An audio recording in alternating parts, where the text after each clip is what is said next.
How are you? Hi, Matt. How are you? Hey, good, good.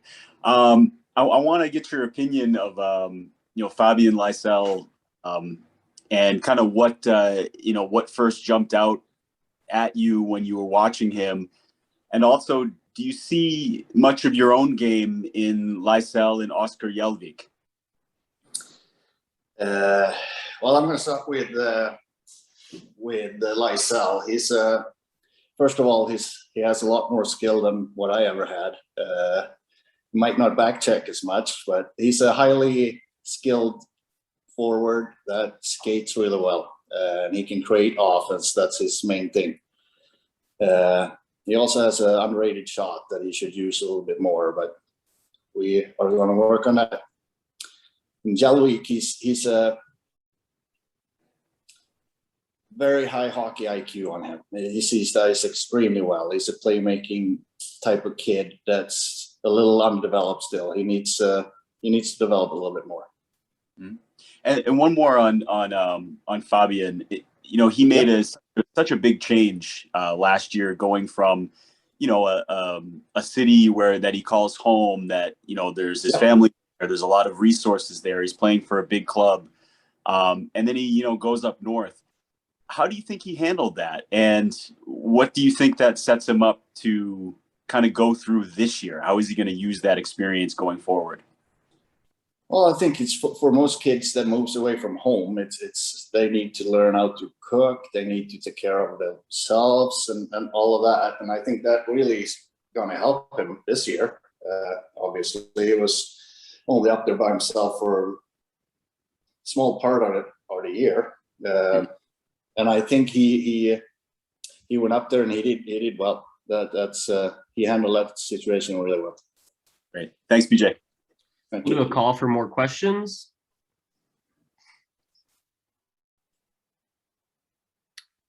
Kevin DuPont. BJ, good to see you. Kevin, you too. I'm wondering if you could look at each of the Swedish players and tell us where each of them.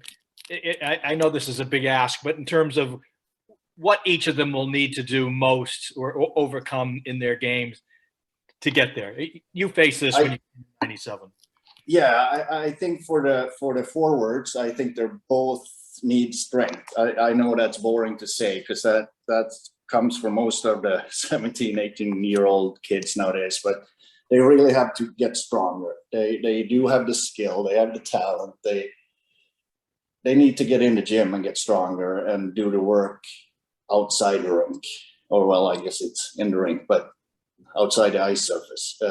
That's going to be the main thing for both of those guys to be able to play in the NHL. And in your experience now, and I don't mean to separate countries here, but we've seen such development over the decades in terms of different European countries and the Czechs and the Russians and Finns. Is there anything unique in the Swedish experience, you think, in terms of development that sets them up better to succeed in the NHL, or is there maybe an impediment on the Swedish side? Well, I think Swedish hockey players has a big advantage. Is that they learn the game in early age, like how you play the game, a team game especially. It's not that much individually players that comes out of Sweden. There are a few, obviously, but I think Swedes knows how to be a team player and do what the coach asks you to do. And you think is that developed from the culture, you think, or from the system? I think it's both. Yeah. Sophia Yurksevich. Hi there. What's that? I was just reading a little bit or hearing from several people that Fabian has a little bit of something that reminds people of David Pastrnak. I don't know if it's the flash or how dynamic he is. Do you see that? And if so, what specifically about him do you see kind of or about Pasta do you see kind of in him?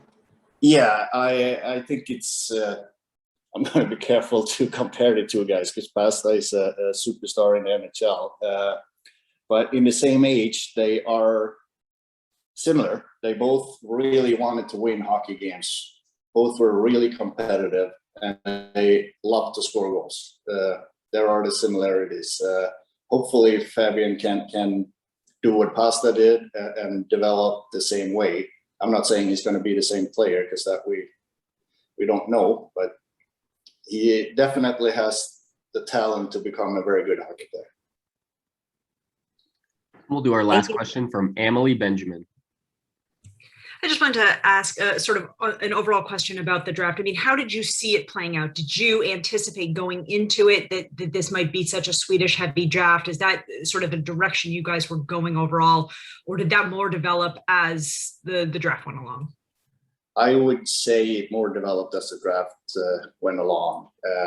Obviously, we liked all three players a lot since we drafted them, and we probably like them more than other teams, obviously. But no, it just happened that way, and we are extremely happy that we got all three of the Swedes. Thank you, PJ. Thank you, media.